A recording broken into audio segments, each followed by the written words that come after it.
Hello everybody and welcome back to another episode of Microsoft Flight Simulator, and in today's video we are taking the Longitude from Tampa Bay, Florida down into the Caribbean islands. Stick around guys, it should be a good flight. If you are interested in acquiring any of my Overkills tutorial guides for Microsoft Flight Simulator, please consider joining me on Patreon. Patreon subscribers level tier 2 and above have access to all of my guides, as well as any future updates and future guides that will be coming down the road. Link to Patreon can be found in the description below.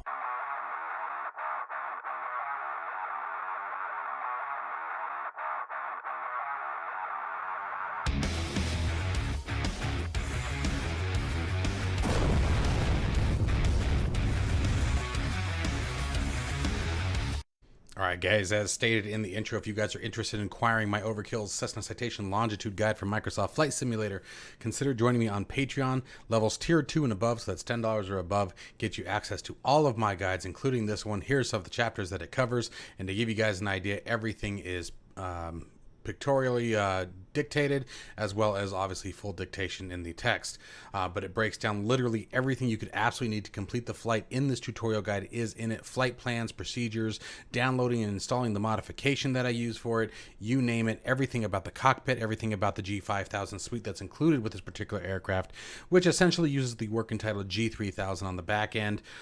Everything you need from cold and dark at startup to cold and dark at shutdown is inside this guide.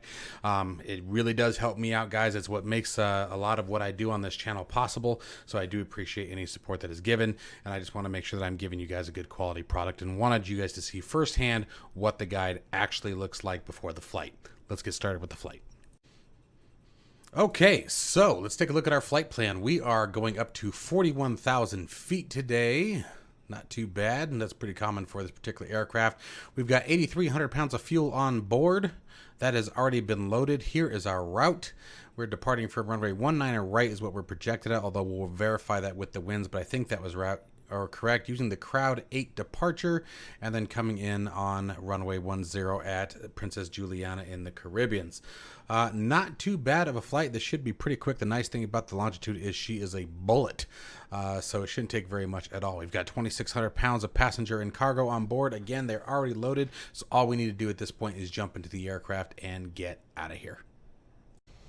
All right, so as you can see, the weather is a little bit on the garbage side, but let's go ahead and get things squared away. I'm going to clear the yokes out for just a minute so we can start running through some checks. We do want to make sure the parking brake is squared away. Throttles, first time I've ever seen them not where they belong. That's very interesting. They're actually not responding either. What's going on here, guys? Interesting. We'll have to see what happens with that later on. I wonder if something has changed. I'm still using spad.next to handle my controls. I'll always be using spad.next. But I'm wondering if that's causing some of the problem. I do not know why I always get... Is there another aircraft around us?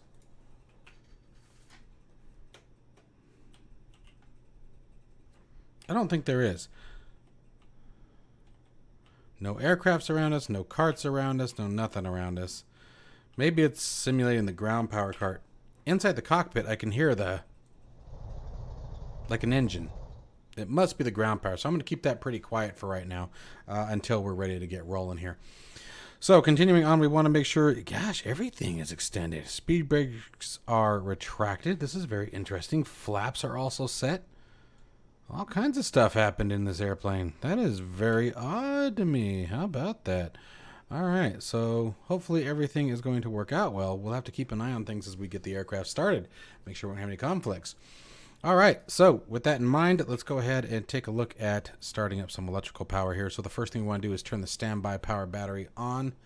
Then we're going to turn our batteries on. So there's battery 1, battery 2. RAS version 3.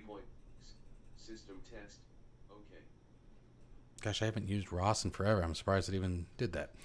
Okay, and let's see here. We're going to make sure that the ground spoilers are in disarm. Let's back up here.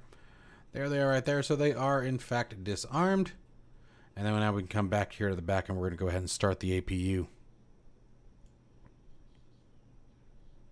then we'll be monitoring the APU percentage here. We'll be waiting for that to get to about 100%. And then we will switch over to the APU generator.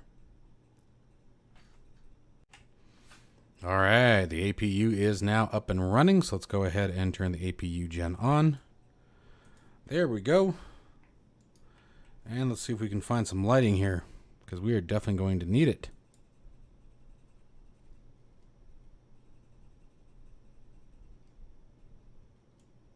All right, that's okay. That'll work for what we're doing here today.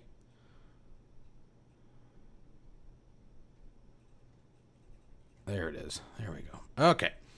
All right, got some lights on board. Let's go ahead and clear that out. You know what? Did they have us set for a night flight? Because I thought I had set us for a day flight. Yeah, we don't want night. The weather's fine, but we don't want to do a night flight. That's not fun. At least for this particular episode. All right, so now we're going to walk through some of the basics. We're going to set our barometric pressure, make sure that is ready to go on the aircraft on both standby and the main altimeters. Let's step upstairs if I can remember where it is. There we go. All right, and let's go ahead and turn some wing lights on. We can turn the tail floodlights on. Passenger and safety seatbelt signs as long as your aircraft is done refueling. They're not actually modeled at the moment, but let's turn the floodlights on. There we go. Let's bring the panel lights up here. And at this point here, we're just going to sit tight on the rest of these lights, but we can arm the emergency exit lights as well. So we're going to set those to arm. Step on back downstairs, and let's continue moving on down. At this point, we're going to find our way down. Again, if I can remember where any of my controls are. See, those floodlights are going to be a pain. I hope you guys can see this okay, but we're just going to keep on going. So at this point, we're going to first set our radios. We want to make sure that the transponder is set accordingly, so we're just going to set that to standby. We're going to set our frequency, simulating that we've got ATC clearance 6322. Sure, why not? Press enter there.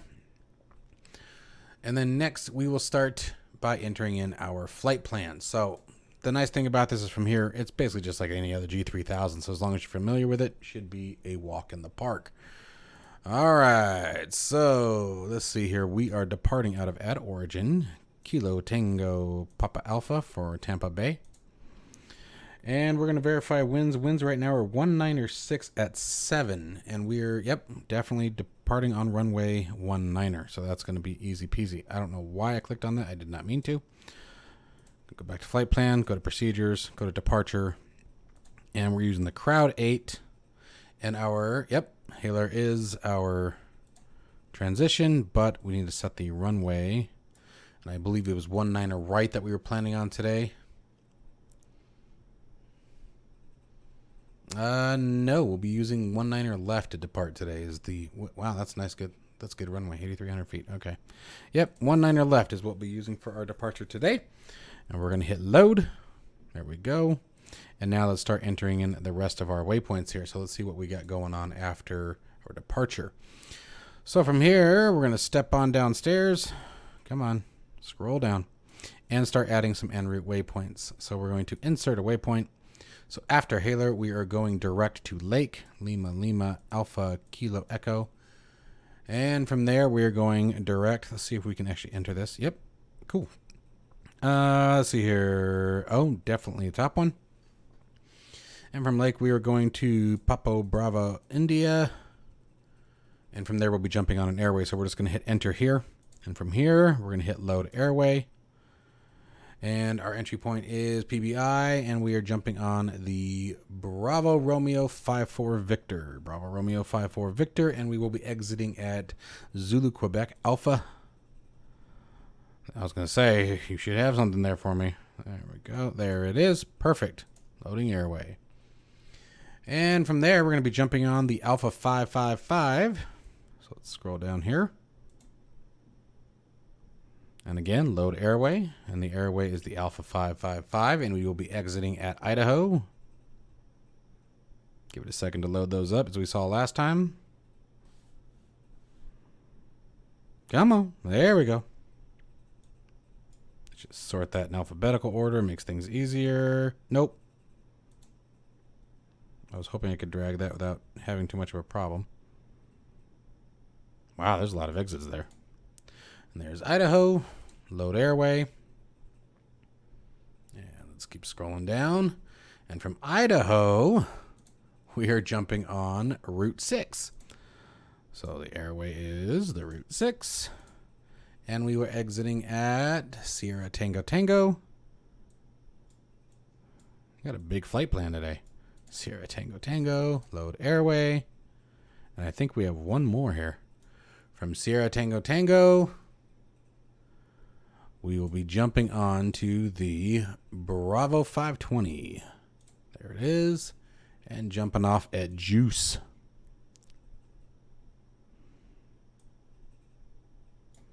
There it is. And load airway.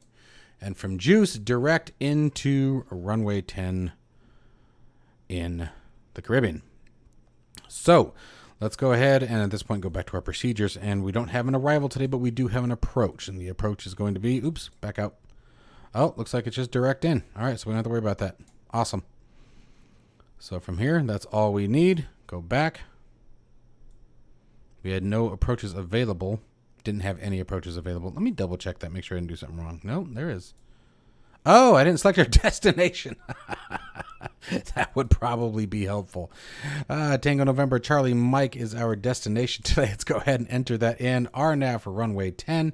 And let's check out on some of the approaches in Navigraph. So give me 2 seconds here. Let's verify that's where we're actually going today. Oh, goodness gracious. I didn't even think about that. I'm glad I double checked that. So the RNAV 10, and let's see where we're coming in from. We are coming in from Juice, and I think we're going to select, let's see here, Avaki is going to be our initial. So let's see what we've got as our options here. It actually takes us to Avaki. I don't want to go to Donde. There it is. Juice is our transition.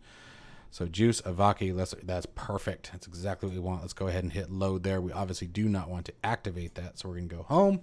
And let's move on with the rest of our configuration so we can get this gorgeous aircraft started and get out of here, because that is always the fun part. So let's see here. We have entered in our flight plan. That portion is complete. Now it's time to start looking at some trim settings.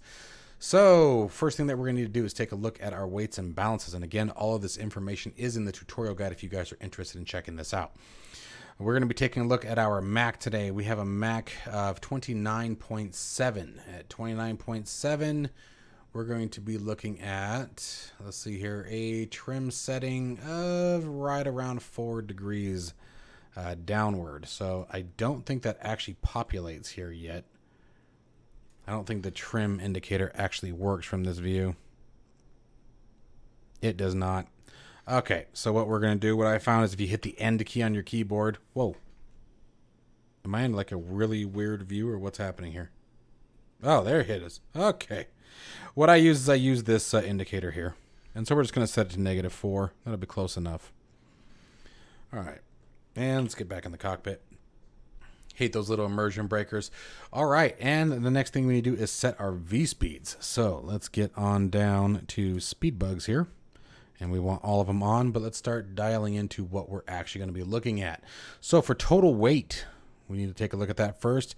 We're looking at 34,263 pounds today, and that's going to put us at the V1 of approximately 121 knots. A rotation speed of 122, and let's see here, a V2 of 131 knots. VFTO is maximum speed for any takeoff and should always be set to 185 knots. If you notice, that speed doesn't ever change no matter what. I don't even know if you can change it. Oh, I guess you could. Let's see here. Does it actually work? Oh, it does. All right. You don't want to, though. You want it at 185 knots. All right. Wasn't sure if that was going to work or not, honestly. All right. So we've got our V speeds in. For anyone who isn't familiar, V1, the speed at which takeoff can no longer be rejected. You must, no matter what, get the aircraft in the air once you pass this speed. What it means is you no longer have enough runway to safely stop the aircraft. Rotate, that's the point where we begin pulling back on the yoke, bringing the nose up, and V2, in the event of a single engine failure, we will still continue to accelerate and climb once this speed is reached. And again, I already mentioned 185 knots. You better have this aircraft off the ground because you have now reached the maximum takeoff speed that is safe for the aircraft. Let us continue onward, my friends. Okay, so we have our transponder set, we have our altimeter set, we have our flight pan set, we have our speed bug set. We've already verified the aircraft is currently configured for engine start. Everything else is looking good. So now it's just a matter of checking out a few other things. Let's step upstairs here. V1, let's see here. V2 we calculated at, I already forgot what it was. Go me. 131 knots. So what I'm going to do here is move forward just a hair so you guys can also see the speed indicator here. We're going to make sure our speed setting is set to manual. Okay, I want to be in manual control of whatever the speed is. I set my initial speed to 185 knots, max takeoff speed, and then once wheels are up, we'll increase this to 240 knots, which is the restriction of aircraft below 10,000 feet. By the way, guys, do me a favor. If you can find any solidifying documentation that states that in the United States, below 10,000 feet, you must be at 240 knots, please link a description to that. I looked up a documentation from the FAA, or excuse me, it wasn't from the FAA, it was from Cornell's study, but it had all of the laws for the United States, and it still stated there that any aircraft must be below 250 knots below 10,000 feet. A lot of people are stating that I'm confusing that with Europe. Please show me documentation that states it must be 240 knots or below. I cannot find anything. Everything that I find says 250 knots or below for the United States. So please let me know. And that's not calling anyone out. I really want to know. I want to make sure I'm stating things correctly as I can. Even though this is still a simulation, I try to be somewhat accurate.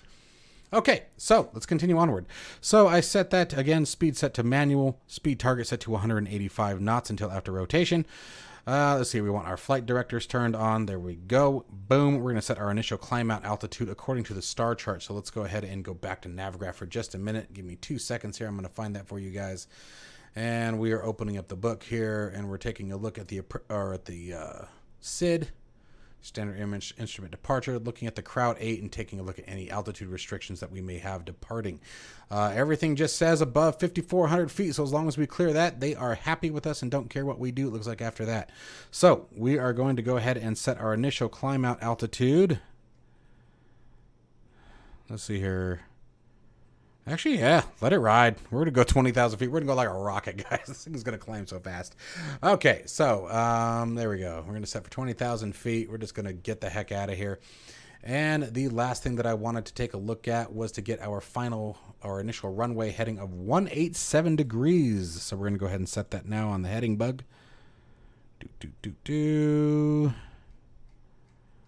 Looking there in the light blue text next to our current heading indicator. And we're going to set that to, oop, hello, stop it. 87.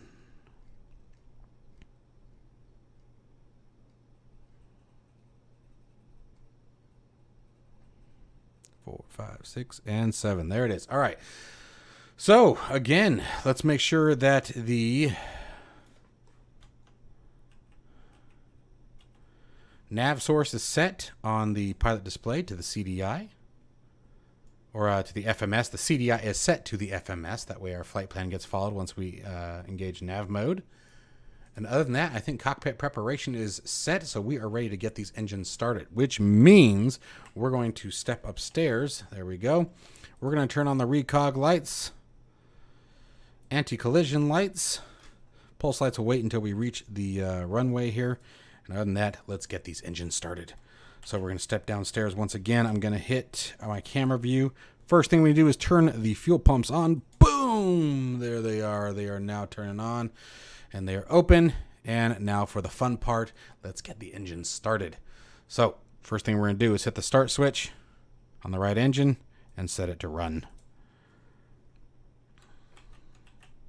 And from here, monitor engine performance. There she is rotating.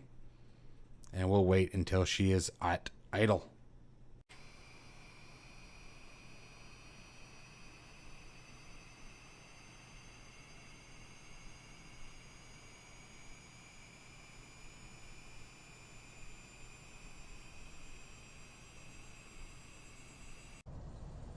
All right, so we got one engine stable. So now let's get the other one ready to go. Whoop. And again, hit that run switch, hit the start switch, monitor the old engine for rolling here, and I'll see you guys when she's at idle.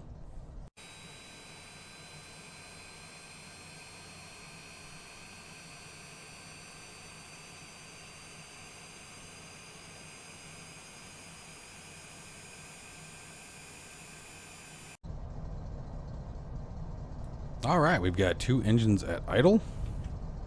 Step on downstairs here and let's start getting things set. So first we want to go to left gen, hit reset, then flip up to gen on. Rinse and repeat for the right generator, reset, gen on. Well, at this point we'll open the bus tie. Come on to the back. Set our APU to off. No longer needed at this point. And if necessary, you would go ahead and set our anti-ice. Now we do have quite a bit going on, so we're going to go wing anti-ice, pitot static heat, and left and right engine anti-ice on as well.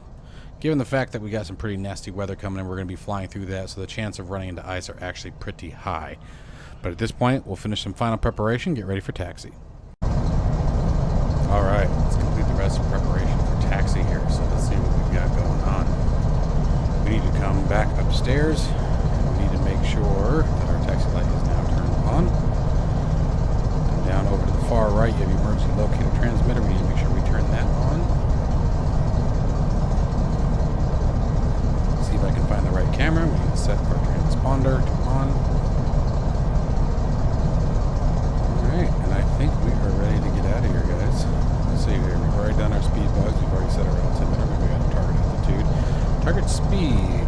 And trying to fix things, I actually messed with that. So let's set that to FTO. Alright, that's it. Let's go ahead and bring these panel lights down now. Not quite as bright anymore. We'll leave the floodlights on, the overhead panel lights on, just until we're through the cloud cover. And let me double check our final check here, make sure everything's looking good. It is indeed. Alright, time to taxi. So, controls are responding. Good. Parking brake is released. And let's give it a light push for taxi.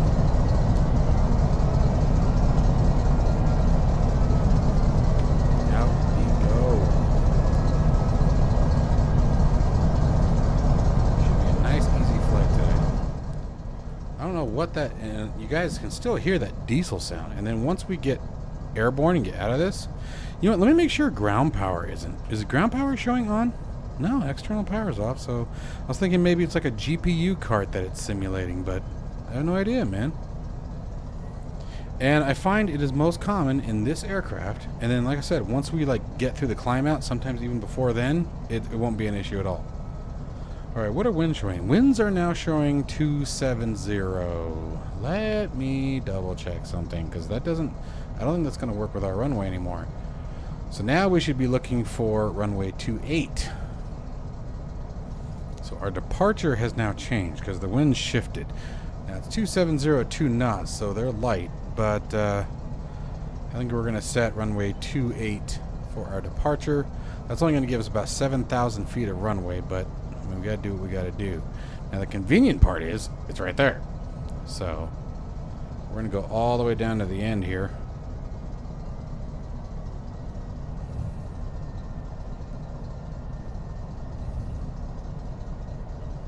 And let's make sure those flight directors are now turned on. Come on, there we go.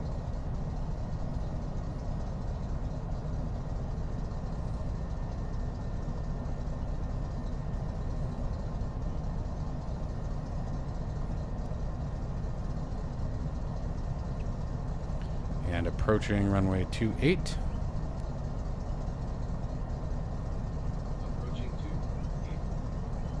That is so weird that RAS is actually running right now, because I seriously, I can't remember the last time that I even used it.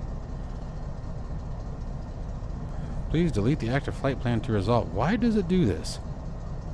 I don't need to desynchronize anything.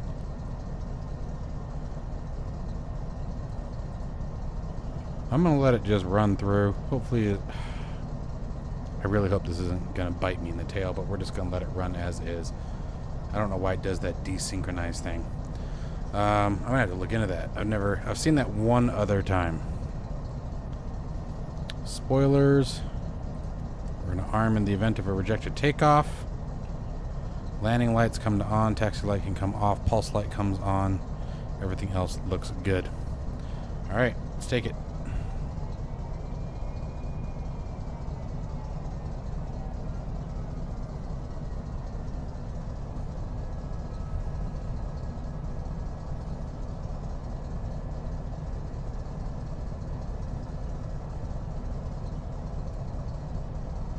Got some framing and... Runway 28. 6,800 feet available. Alright, let's tap that heading bug, get it lined up with our runway. And let's rock and roll. We're going to make sure engines are stable. Looks good.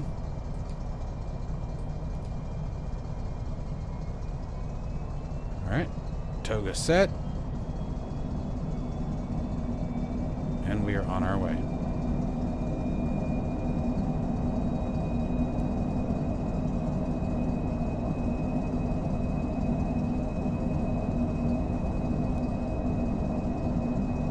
There's V1. Rotating. Come on, baby. 2,000 feet remaining.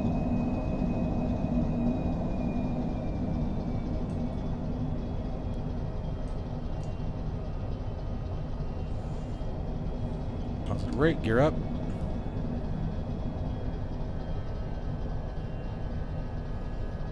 And my flaps never went down, so that was a no flaps takeoff. That was not good. Thought I set them. Alright, let's set our speed to 250 knots.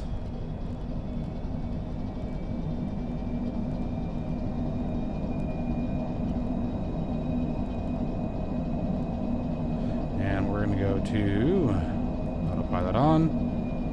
Flight level change.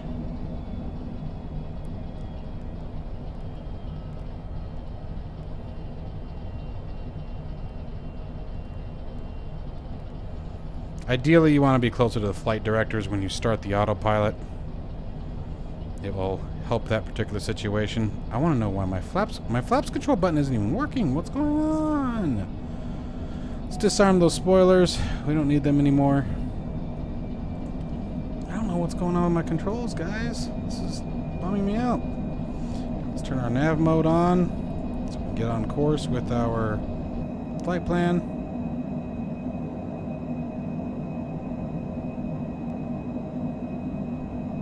Really kind of curious what's happening here. It's kind of frustrating.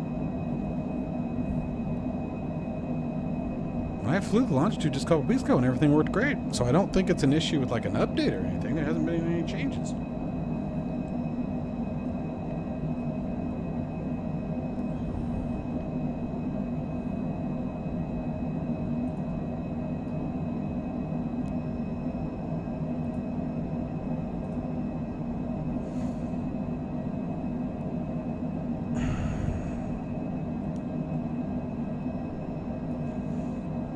I want to try something. I don't want to just delete it. But let's just see if we can do something here.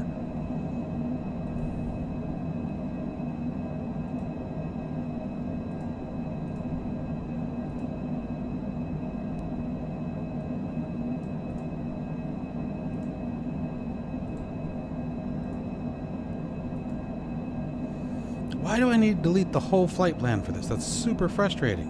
I'm not doing that. Just gonna hope everything works out for us. Alright, we are clearing of 10,000 feet.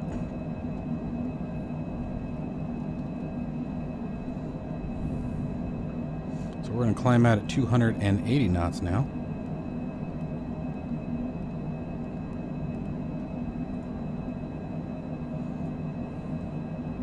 Lights can turn off.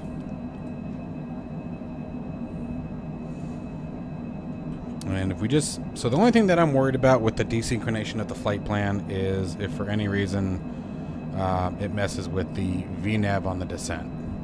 And if it does, then we will just do the old-fashioned way. We'll take care of it ourselves. But I don't want to go through the process of deleting that and re-entering it, especially now that we're already airborne. I know it popped up beforehand, and I think it has to do with the fact that I paused the sim for too long. I've seen that once before. I just can't remember what the conditions were in which it happened. But I think we'll be okay. I mean, gosh, this thing climbs like a bullet. Jeez, man. Love this aircraft. Man, she burns and burns. Already coming up on 18,000 feet. Give you guys an idea, I paused it long enough to take a screenshot outside. That was it. This thing just grips it and rips it. Alright, there's 18,000. We're now going to switch into standard pressure. Alright.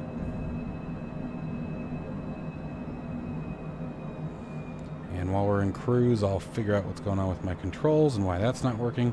By the way, I always keep this one on the speed settings Actually, let's just go ahead and keep on going. Goodness gracious. We're going to take her all the way up to 41,000. We're above everybody else anyway. Might as well let it rip. So let's go into, let's see here, flight level change. And we want to do 280 knots again. I always keep it in manual on this aircraft for a couple reasons. Number one, I just think the performance is better when we manage it ourselves. And two, it's more fun.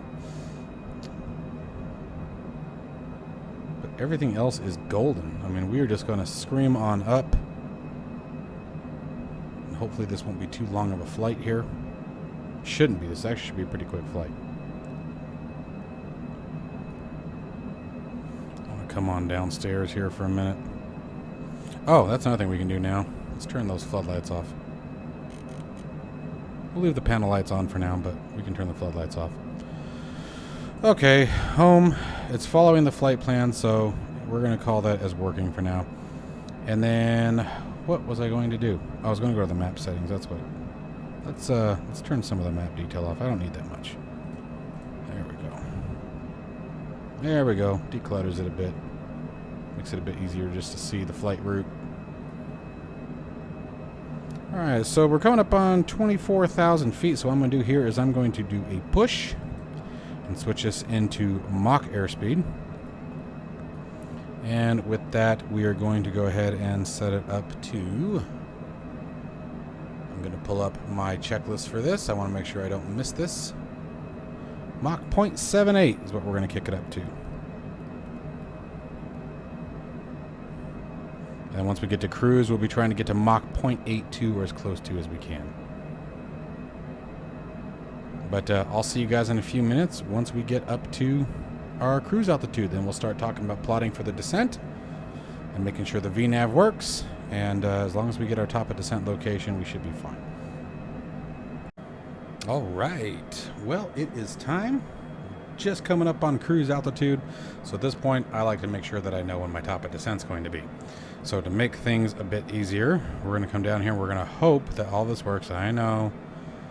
We're going to hope all this works. And let's see here.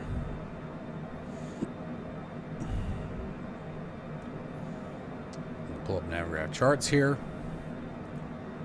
And I'm going to find out what the approach fixed altitude is.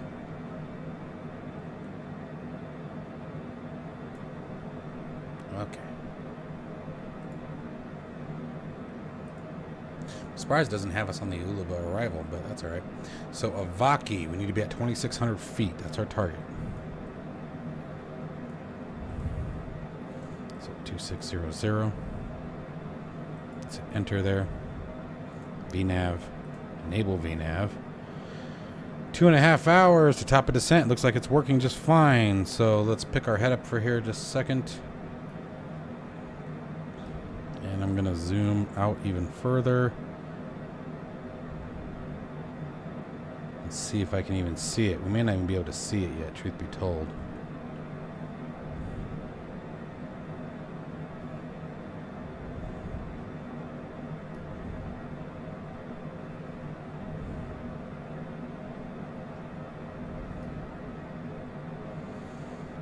Well, we've got the countdown at least, so we'll see what happens as we get closer. I imagine it's covered by all this stuff here. It's probably too soon to see it. Well, we're only 150 miles out. I'm going to extend out even further. Oh, no, there we go. Okay. Zoa, da, da.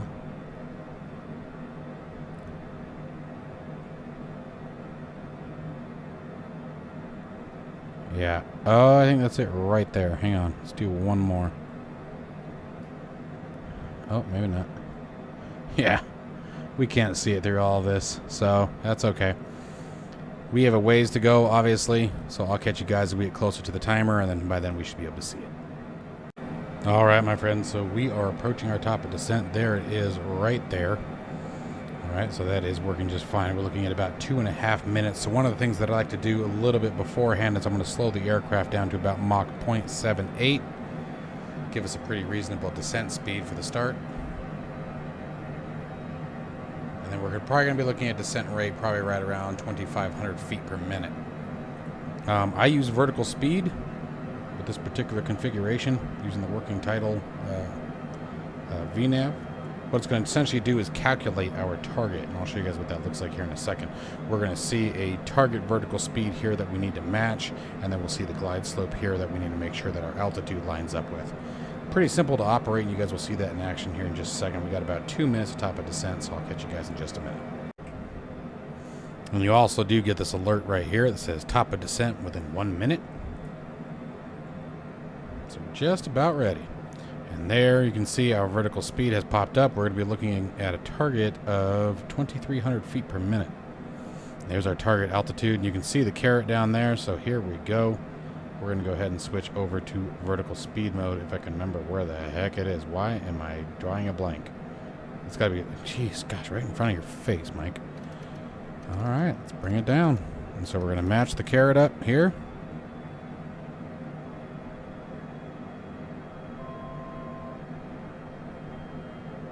Actually need to set our target altitude down to 2,600 feet.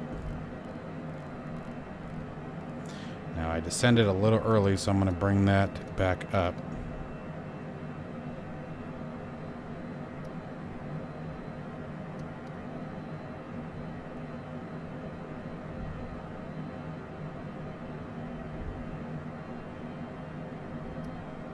You can see it's already coming down a bit. Keep setting that altitude. So 20 is here.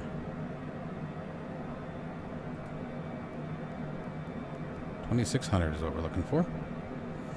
All right, and there is the glide slope matching up. So now continue that descent here.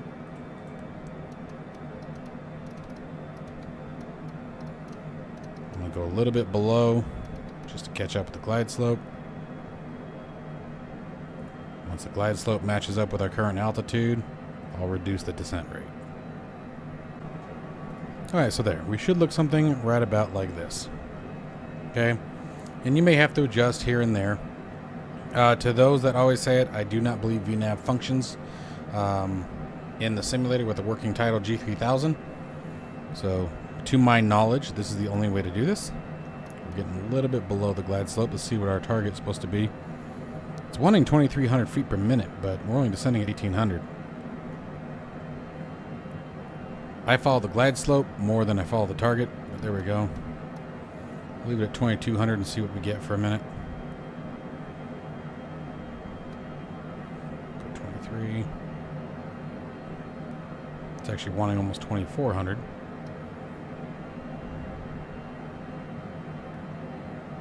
But usually once you get it pretty stable, you're fine. And as always, it's better to be slightly below the glide slope than above it. When you're slightly below, all you have to do is reduce your descent rate to catch it. So it makes it a lot easier to make those fine-tuned corrections at the end. But we're 40 miles away from we're about 80 miles away from our destination, give or take. So I'll see you guys in just a bit here.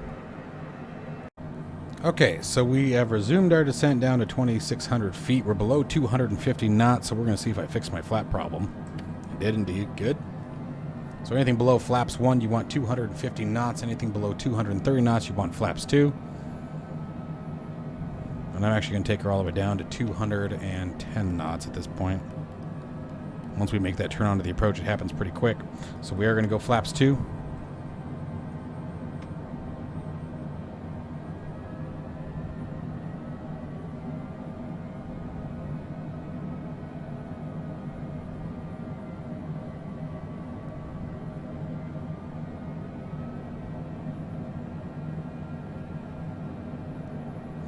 Hopefully everything will square up now. That was kind of a rough ride there for a minute. Gotta love those little surprises. But it shouldn't have been a surprise. It was my damn fault. So that's what happens when you ignore warnings. Just like anything else with your car or anything like that, or anything with a plane, you certainly don't ignore the things that are telling you, hey, dipstick, something's wrong. And that's exactly what I did. That is exactly what I did.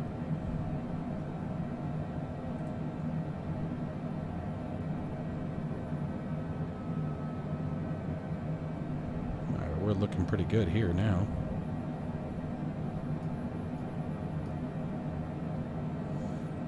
And I'm going to go ahead and switch the nav source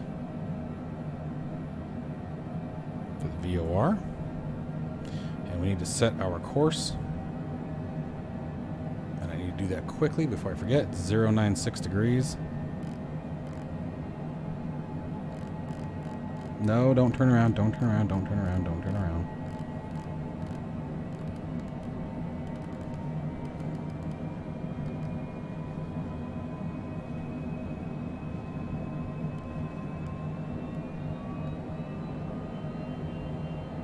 Gosh darn it. It got me all flustered, boss. It got me all flustered.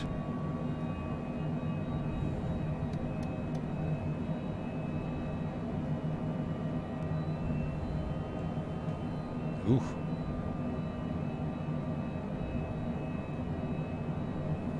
Okay, I think we finally got it. Now if I'm done messing around.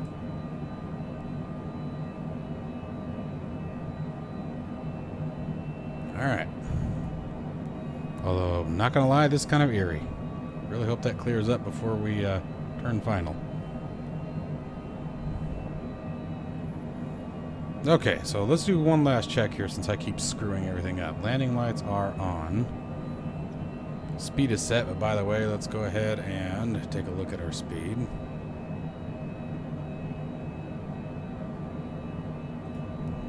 Let's go down to 200 knots.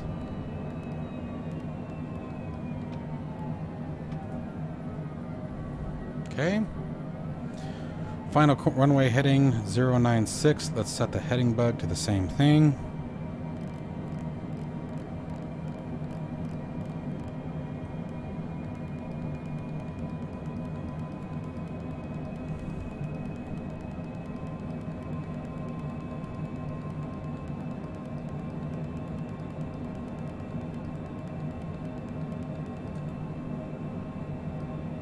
Go.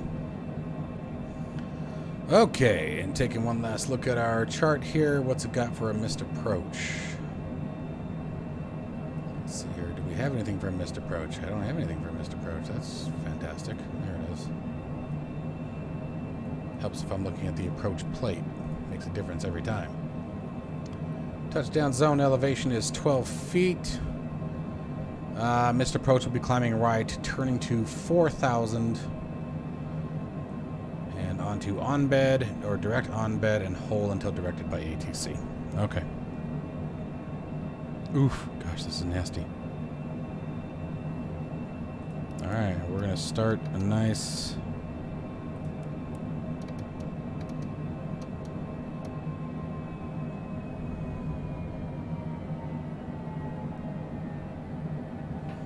All right, as we're turning final, let's start slowing our aircraft down. We're going to get her down to the target speed. Looking for 123 knots. Or 133 knots, excuse me. We're going to get that gear down. We're going to go... Oop, damn it. Flaps full. Spoilers are armed. Ooh, this is eerie, guys.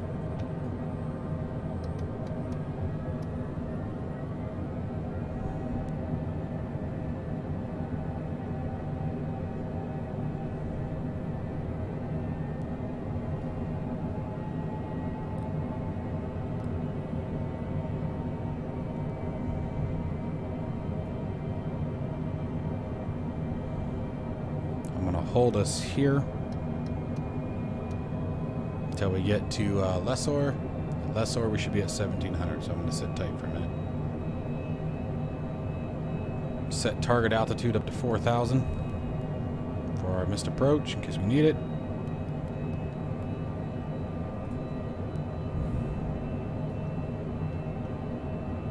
All right, we are now 5 miles away. I'm going to continue on vertical speed for a minute. Nice 1,000 feet per minute, and our reference speed was 123 knots, or approach speed. It's almost like the speed bugs were there for a reason. 0. I need to. 7,200 feet available. I need to turn RAWs off. I don't like the RAWs voice. I don't know why it's doing that. Double checking barometric pressure, 300 now. There's our runway out in front.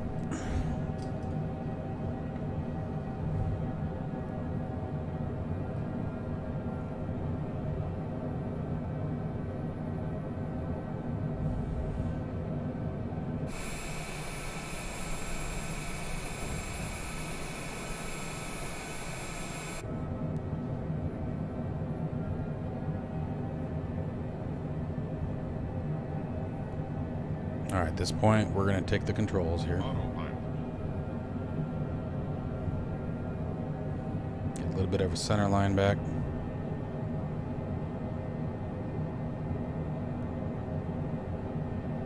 It's got us a little off center there on that VOR.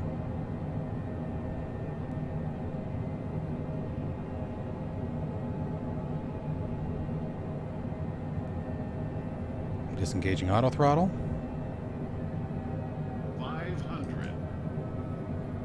Autopilots are disengaged. 400. I had our target altitude set for the missed approach, but then I got to fiddling with things and messed it up, so oops.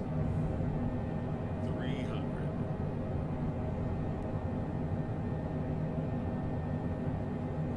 We are a little bit below the glide slope, and that's because I like to try to scrape the top of the fence line. Just like you see them doing in the YouTube videos. I think it's just too cool. So I like to pretend that I'm doing it too.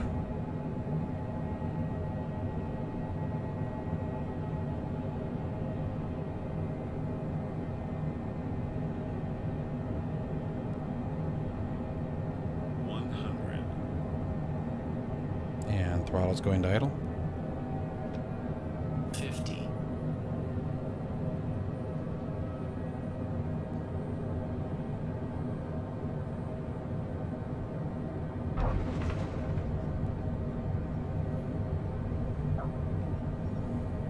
Nice landing.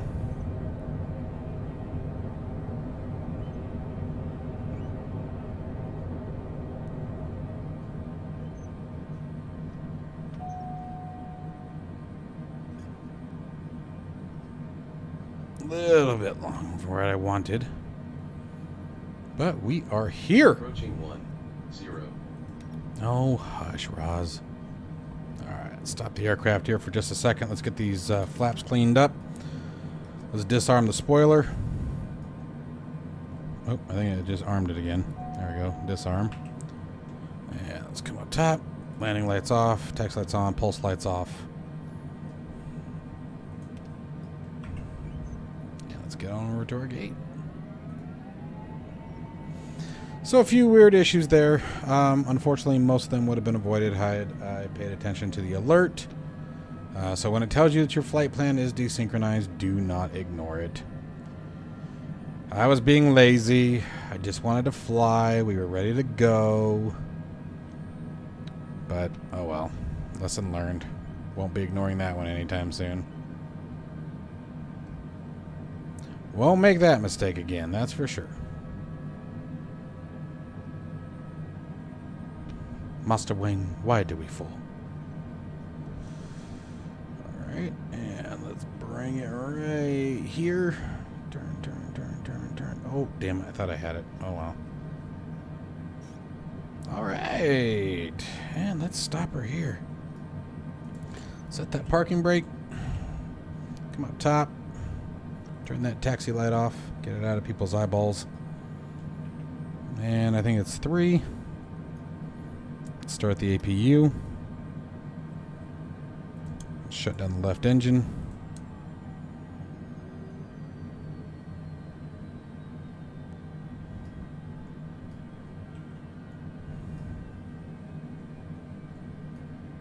APU's at 85%. Alright, we can return to APU Gen. Okay. And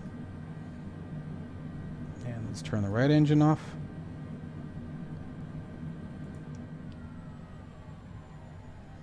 Stopped as well. Close the bus. And engine generators off. All anti-ice off. Anti-collision lights off. Recog lights off.